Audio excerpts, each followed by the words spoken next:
हमने जितनों ने भी महाभारत देखी है या फिर पढ़ी है, हम सबको पता है कि श्री कृष्ण जी ने शिशुपाल को युधिष्ठिर के ही राजसूय यज्ञ की सभा में अपने सुदर्शन से वध किया था। लेकिन ये शिशुपाल था कौन, या फिर ये शिशुपाल त्रेता युग में कौन था? शिशुपाल सत्ययुग में कौन था, या फिर ये शिशुपाल असल में कौन था? सिर्फ शिशुपाल ही नहीं, उसके साथ उसका एक भाई भी था।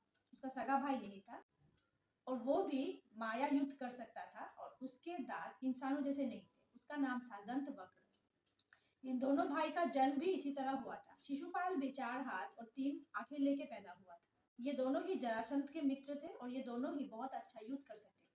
लेकिन शिशुपाल की कहानी सबको पता है कि किस तरह श्री कृष्ण जी के गोद में आते ही उसके 2 हाथ और जो तीसरी आंख थी वो विलीन हो गई।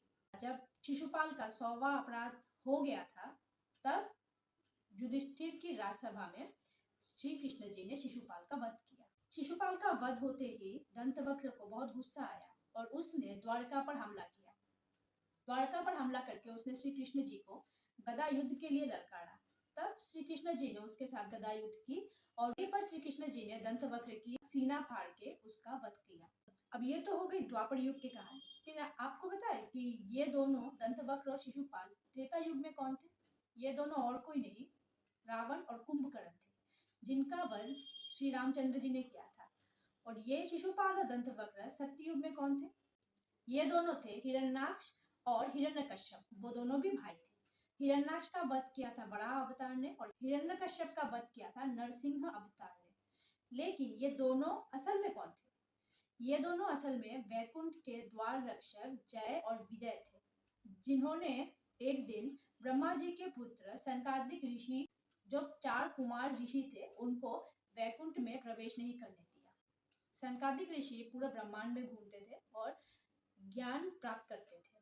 वो लोग श्री हरि विष्णु के बहुत बड़े भक्त थे। लेकिन जब द्वारपालों ने उन्हें रोक दिया, तब उन्हें क्रोध आया और उन्होंने जय और विजय को पृथ्वी पर असुर योनि में पैदा होने का श्राप दिया। कहा कि तुम लोग 3 बार असुर योनि में पैदा होगे। अब जय और विजय थे श्रीहरि के भक्त, उनको श्रीहरि के अलावा कहीं और नहीं रहना था। इसलिए श्रीहरि विष्णु ने उन दोनों को कहा कि मैं अवतार लूंगा और तुम लोगों का वध करके तुम्हें मुक्ति दूंगा। इसीलिए सत्ययुग में बड़ा अवतार नरसिंह अवतार हुए, त्रेता युग में श्री रामचंद्र जी हुए और द्वापर युग में श्री कृष्ण जी हुए।